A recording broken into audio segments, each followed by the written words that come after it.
찬송가 370장으로 찬송하시겠습니다. 370장 찬송입니다.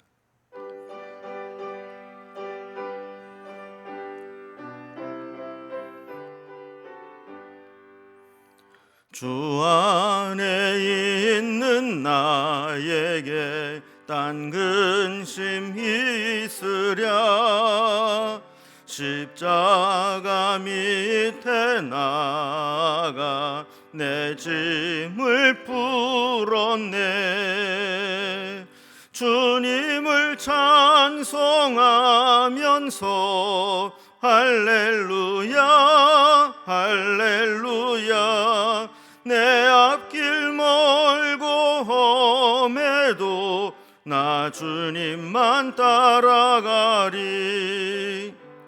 그 두려움이 변하여 내 기도 되었고, 전날의 한숨 변하여 내 노래 되었네.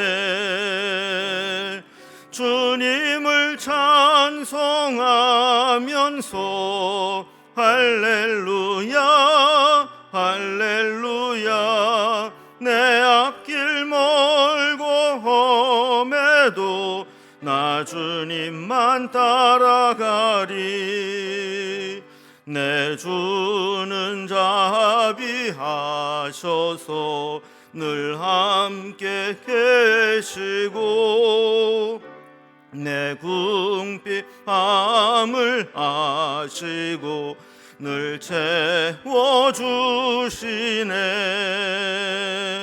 주님을 찬송하면서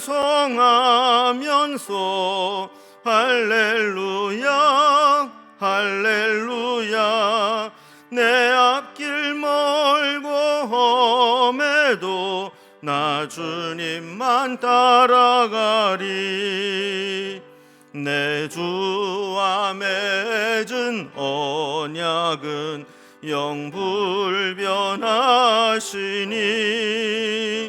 그 나라 가기까지는 늘 보호하시네. 주님을 찬송하면서 할렐루야 할렐루야. 내 앞길 멀고 험해도 나 주님만 따라가리. 아멘. 오늘 함께 나눌 하나님 말씀은 구약성경 사무엘상 18장 1절에서 16절까지 말씀입니다. 사무엘상 18장 1절에서 16절까지 구약성경 438면에 있습니다. 말씀을 제가 봉독하겠습니다. 다윗이 사울에게 말하기를 마침에 요나단의 마음이 다윗의 마음과 하나가 되어 요나단이 그를 자기 생명같이 사랑하니라. 그날에 사울은 다윗을 머무르게 하고 그의 아버지의 집으로 다시 돌아가기를 허락하지 아니하였고, 요나단은 다윗을 자기 생명같이 사랑하여 더불어 언약을 맺었으며, 요나단이 자기가 입었던 겉옷을 벗어 다윗에게 주었고, 자기의 군복과 칼과 활과 띠도 그리하였더라. 다윗은 사울이 보내는 곳마다 가서 지혜롭게 행하매 사울이 그를 군대장으로 삼았더니 온 백성이 합당히 여겼고 사울의 신하들도 합당히 여겼더라. 무리가 돌아올 때 곧 다윗이 블레셋 사람을 죽이고 돌아올 때에 여인들이 이스라엘 모든 성읍에서 나와서 노래하며 춤추며 소고와 경쇠를 가지고 왕 사울을 환영하는데, 여인들이 뛰놀며 노래하여 이르되 사울이 죽인 자는 천천히요 다윗은 만만이로다 한지라. 사울이 그 말에 불쾌하여 심히 노하여 이르되 다윗에게는 만만을 돌리고 내게는 천천만 돌리니 그가 더 얻을 것이 나라 말고 무엇이냐 하고, 그날 후로 사울이 다윗을 주목하였더라. 그 이튿날 하나님께서 부리시는 악령이 사울에게 힘있게 내림에 그가 자기 집안에서 정신없이 떠들어대므로 다윗이 평일과 같이 손으로 수금을 타는데 그때 사울의 손에 창이 있는지라. 그가 스스로 이르기를 내가 다윗을 벽에 박으리라 하고 사울이 그 창을 던졌으나 다윗이 그의 앞에서 2번 피하였더라. 여호와께서 사울을 떠나 다윗과 함께 계심으로 사울이 그를 두려워한지라. 그러므로 사울이 그를 자기 곁에서 떠나게 하고 그를 천부장으로 삼음에 그가 백성 앞에 출입하며 다윗이 그의 모든 일을 지혜롭게 행하니라. 여호와께서 그와 함께 계시니라. 사울은 다윗이 크게 지혜롭게 행함을 보고 그를 두려워하였으나 온 이스라엘과 유다는 다윗을 사랑하였으니 그가 자기들 앞에 출입하기 때문이었더라. 아멘. 온 이스라엘 백성들을 두렵게 했던 이 골리앗을 다윗이 죽이고 이 다윗은 순식간에 큰 명성을 떨치게 됩니다. 그러나 이제 유명세를 탄다는 것이 항상 좋은 것만은 아닙니다. 골리앗을 죽이고 이스라엘의 구원자로 여겨지면서 일약 스타가 된 이 다윗은 이후에 어떤 일을 만나게 될지 아무도 몰랐지만 그에게 그 일로 인해서 큰 위기가 닥쳐오게 됩니다. 가장 가까이서 지나게 되는 두 사람으로부터 한 사람에게는 사랑을, 또 한 사람에게는 시기와 질투를 동시에 받게 됩니다. 후계자 경쟁에 놓여 있던 요나단은 자기의 왕위 계승보다도 다윗과의 우정, 사랑을 선택했고 또 현재 권력자인 사울로부터는 엄청난 시기와 경계심을 당하게 됩니다. 자, 이런 내용으로 오늘 본문을 좀 단락별로 구분을 해보면 먼저 첫 번째 1절에서 5절까지는 요나단의 사랑과 또 사울의 총애를 한 몸에 받게 된 이 다윗의 모습이 나옵니다. 골리앗을 죽이고 나서 국가적인 영웅이 된 것이죠. 그런데 문제가 생깁니다. 두 번째 단락을 보면 그들이 돌아올 때 여인들이 노래를 하게 되는데 그 노래 가사 때문에 사울 왕이 크게 질투를 하게 됩니다. 자, 이후에 세 번째 단락을 보면 사울은 완전히 무너져 내리게 되고 점점 더 다윗은 그의 자질이, 왕이 될 자질이 드러나게 됩니다. 자, 이런 내용을 가지고 오늘 본문을 단락별로 좀 살펴봅니다. 먼저 첫 번째 단락은 요나단의 사랑을 받고 또 사울의 총애를 받게 되는 다윗의 모습입니다. 다윗이 골리앗을 죽이고 또 블레셋을 물리치고 돌아온 후에 이 사울의 아들 요나단과 깊은 우정으로 발전하게 되는 것을 보게 됩니다. 1절에 보면 다윗이 사울에게 말하기를 마침에 요나단의 마음이 다윗의 마음과 하나가 되어 요나단이 그를 자기 생명같이 사랑하니라 그랬습니다. 성경에서 가장 위대한 우정을 나눈 사이를 한 명 뽑아라 그러면 다윗과 요나단의 관계입니다. 사실 엄밀히 따져보면 이 다윗과 요나단의 관계는 늘 긴장하고 경쟁 상대로 여겨야 할 그런 긴장한 사이입니다. 요나단은 만약에 다윗이 없었더라면 가만히 있어도 사울의 뒤를 이어서 왕이 될 사람입니다. 그런데 다윗은 사울이 내려오고 새롭게 왕이 되어야 할 사람입니다. 자, 그러니까 왕위 경쟁을 위해서 서로 정적처럼 여겨져야 될 사이가 하나님께서 뜨거운 우정으로 하나가 되게 하신 것을 보게 됩니다. 그래서 그들은 서로 마음과 마음이 하나가 되었다. 그리고 자기 생명처럼 서로를 사랑하는 관계가 되었다는 것을 보게 됩니다. 이 둘의 관계를 3절에 보면 요나단이 다윗을 자기 생명같이 사랑하여 더불어 언약을 맺었다 그랬습니다. 이 언약은 서로에게 생명을 지켜주고 상대방이 생명의 위협을 느낄 때 그와 함께 해주는 언약입니다. 4절에 보면 요나단이 그 언약의 징표로 자기가 입고 있던 겉옷과 군복과 칼과 또 활과 띠까지 다 벗어주었습니다. 여러분, 그 당시에 우리가 지난번에 살펴본 것처럼 철기 문명을 블레셋 사람들이 허용하지 않았기 때문에 이스라엘 백성들에게는 칼과 활과 뭐 이런 무기들을 가지고 있는 사람들이 별로 없었습니다. 그래서 이 겉옷, 군복, 칼, 활, 띠 이런 것들은 다 왕권을 이제 상징하는 것이고 왕자에게만 가질 수 있는 중요한 것들이었죠. 그런데 요나단이 언약을 맺으면서 이런 것들을 징표로 다윗에게 다 주었다라고 하는 것은 요나단의 마음속에는 이 다윗을 볼 때 아버지의 왕권을 찬탈하려는 반역자가 아니라 아버지 사울을 뒤에 이어서 왕위를 계승해야 될 자는 자기가 아니라 바로 다윗이었다라고 인정을 하는 것입니다. 요나단은 그것이 하나님의 뜻인 줄 알고 자기의 권리와 자기의 자리를 포기하고 다윗에게 왕위를 양보할 준비가 되어 있었던 것이죠. 사울 왕 역시 처음에는 이 다윗을 총애했습니다. 그래서 2절에 보면 다윗을 아버지 집에 돌아가지 못하게 하고 자기 곁에 머무르게 합니다. 그리고 5절에 보면 다윗은 사울이 보내는 곳마다 가서 지혜롭게 행하며 사울이 그를 군대의 장으로 삼았더니 온 백성이 합당히 여겼고 사울의 신하들도 합당히 여겼더라 그랬습니다. 사울이 보내는 곳마다 가서 지혜롭게 행했다라고 하는 것은 주변 나라에 크고 작은 전투가 벌어질 때 다윗을 보내면 다윗이 그 침략자들을 다 물리치고 승리하고 돌아왔다라는 겁니다. 자, 그러니까 이러한 전과들이 계속 쌓이다 보니까 이 사울은 다윗을 자기의 군대 장관으로 삼게 됩니다. 얼마나 다윗이 흠 없이 일 처리를 잘하는지 순식간에 수직 상승해서 다윗을 군대의 장으로 승격시킨 것을 온 백성과 사울의 신하들도 다 합당히 여길 정도였다.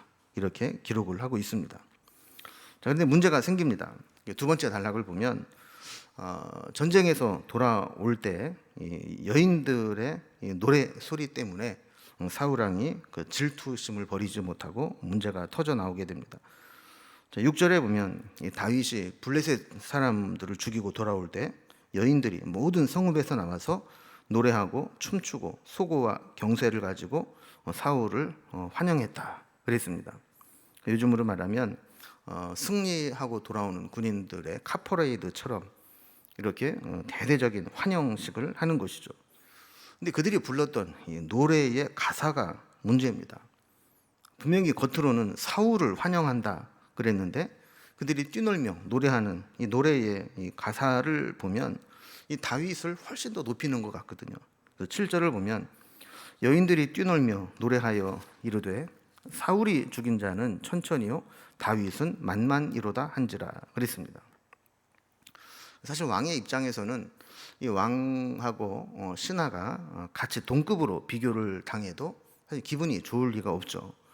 그런데 이 가사를 보면 사울이 죽인 자는 천천히고 다윗이 죽인 자는 만만이라. 오히려 자기보다도 이 다윗을 더 띄워주니까 사울이 마음이 상하게 됩니다. 그리고 이것을 정치적인 의미로 해석을 하죠. 그래서 8절에 사울이 그 말에 불쾌하여 심히 노하여 이르되 다윗에게는 만만을 돌리고 내게는 천천만 돌리니 그가 더 얻을 것이 나라 말고 무엇이냐 하고 그랬습니다. 그 사울은 여인들이 다윗을 더 높이는 것에 심기를 불편해할 뿐만 아니라 확대 해석을 해서 자, 이렇게 된다면 이 다윗은 정치적으로 나에게 매우 위험한 인물이다 이렇게 생각을 한 겁니다. 그래서 그가 더 얻을 것이 나라 말고 무엇이냐 그랬습니다. 이 말은 만약에 다윗이 마음을 달리 먹고 구테타라도 일으키게 된다면 그 반역에 넘어갈 수 있겠다라는 이야기죠. 만약에 그렇게 된다면 왕 입장에서는 반역이죠. 그리고 이어서 무서운 말을 합니다. 9절에 보면 그날 후로 사울이 다윗을 주목하였더라 그랬습니다. 주목했다라는 말은 좋지 않은 생각을 가지고 계속해서 지켜보았다라는 겁니다. 그러면 사람이 어떤 선입견이나 그에 대해 어떤 인식을 가지고 있는 게 참 중요합니다. 그런데 이 나쁜 선입견을 가지고 있고 나쁜 프레임으로 그 사람을 이렇게 의심하면서 보게 되면 그가 하는 모든 말이 의심스럽고 그가 하는 행동들이 다 불편한 겁니다. 심지어 그가 하는 말 한마디, 표정 하나, 행동 하나 이런 것까지 다 주목해서 지켜보고 있다가 조금이라도 의심이 될 만한 일이 발견되면 죄인으로 몰고 가겠다 하는 것이 바로 그날 이후로 사울이 다윗을 주목했다라는 겁니다. 자, 결국 이렇게 뭔가 꼬투리를 잡으려고 잘못된 선입견을 가지고 지켜보다가 문제가 생겨나게 되죠. 세 번째 단락을 보면 사울이 그렇게 신경쇠약에 걸릴 정도로 그렇게 경쟁하고 시기심을 갖게 될 때 결국 사울이 비참하게 무너져 내리고 그럴수록 다윗은 점점 더 부각되는 모습을 보게 됩니다. 10절 말씀을 보면 그 이튿날 하나님께서 부리시는 악령이 사울에게 힘있게 내림에 그가 온 집안에 정신없이 떠들어대는 발작 증세를 보이게 되었다 그랬습니다. 자, 그리고 전부터 악령에 의해서 정신이 온전치 못했던 사울인데 이 다윗 때문에 시기와 질투심으로 심한 신경쇠약에 걸리고 의심과 미움이 가득할 때 사울의 마음에 악령이 힘있게 역사하게 된 겁니다. 다윗은 예전과 같이 수금을 타며 또 발작하는 사울을 진정시키려고 했지만 이 사울에게 얼마나 악신이 강력하게 역사했는지 이번에는 다윗이 수금을 연주해도 쉽게 호전되지 않았습니다. 오히려 11절에 보면 사울의 손에 창이 있었는데 아주 무서운 생각이 든 겁니다. 내가 다윗을 벽에 박으리라. 그 창을 던져서 창과 함께 다윗을 벽에 박아버리겠다. 그리고 그의 생각을 실행에 옮긴 겁니다. 손에 든 창으로 다윗에게 던지게 되는데 다윗은 민첩하게도 사울이 던진 창을 2번이나 피하게 됩니다. 12절에 보면 사울이 이렇게까지 망가지게 된 원인을 이렇게 설명하죠. 여호와께서 사울을 떠나 다윗과 함께 계심으로 사울이 그를 두려워한지라 그랬습니다. 여러분, 하나님의 영이 임했던 사람에게서 하나님의 영이 떠나가 버리면 그것 자체가 엄청난 영적, 정신적 고통이 됩니다. 하나님이 사울에게서 떠나게 되고 다윗과 함께 하시는 것을 느낀 사울은 점점 다윗을 두려워하게 되는 겁니다. 결국 견디다 못한 사울은 13절에 보면 다윗을 자기 곁에서 떠나가게 합니다. 그래서 그를 천부장으로 임명해서 궁정에 있었던 다윗을 저 변방에 야전 천부장 장수로 쫓아낸 겁니다. 한때 군대 장관으로 삼았던 다윗을 야전으로 좌천시켜서 내보낸 것이죠. 그리고 변방의 야전 장수로 보냈다는 것은 크고 작은 전투가 벌어지게 될 때 전쟁터에서 죽든지 아니면 적어도 중앙 정부에서 점점 멀어져서 사람들의 눈에 띄지 않는 그런 결과를 가져오겠다는 겁니다.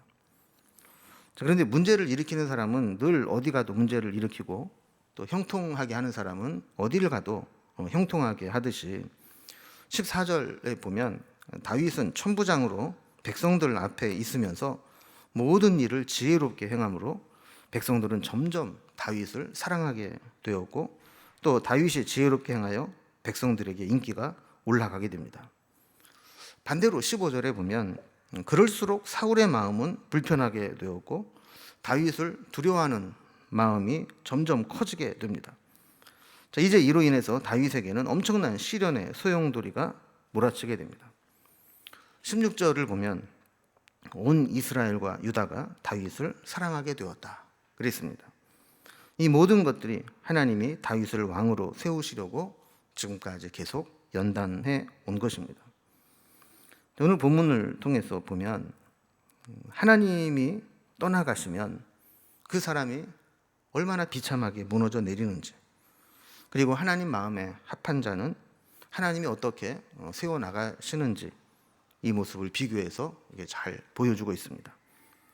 오늘 우리도 마찬가지입니다. 우리에게 중요한 것은 지금 내 지위나 지금 내 상태가 아니고 하나님이 나에게 함께 하시느냐, 하나님의 영이 나를 지켜주고 계시느냐 하는 것이 가장 중요한 것이죠. 바라기는 우리가 어제 성령 강림주의를 보내고 성령님과 함께 동행하는 그런 소망을 품었는데 우리가 매일매일 살아가면서 하나님의 영이 우리와 함께 하셔서 우리가 점점 하나님의 은혜를 입고 하나님 주시는 힘을 입어서 늘 믿음으로 승리하는 삶을 살아가게 되기를 주님의 이름으로 기원합니다. 기도하겠습니다. 하나님 아버지, 골리앗을 죽이고 하루아침에 스타덤에 오르며 명성을 얻게 된 다윗이 그로 인해서 사울의 시기를 받고 위기를 만나게 되는 것을 보게 됩니다. 하나님께서 함께 하셨던 하나님의 영이 떠나가시면 그 사울이 이렇게 비참하게 되는 것을 보면서 우리에게도 하나님의 영이 떠나가지 않도록, 하나님의 영이 늘 우리와 동행하도록 주님 의지하고 믿음으로 살아갈 수 있도록 인도해 주옵소서. 또한 요나단과 같이 좋은 믿음의 동역자들 붙여주셔서 신앙생활하는 것이 외롭거나 힘들지 않게 하시고, 하나님이 세워주신 그런 귀한 믿음의 동역자들로 함께 믿음의 선한 싸움을 싸워갈 수 있도록 인도해 주옵소서. 오늘 하루도 우리에게 필요한 은혜를 베풀어 주시고 성령께서 충만하게 역사하여 주시며 매일매일 순간마다 주의 영으로 우리를 인도해 주시기를 원하며 예수님의 이름으로 기도드리옵나이다. 아멘. 각자의 기도 제목들로 자유롭게 기도하시겠습니다.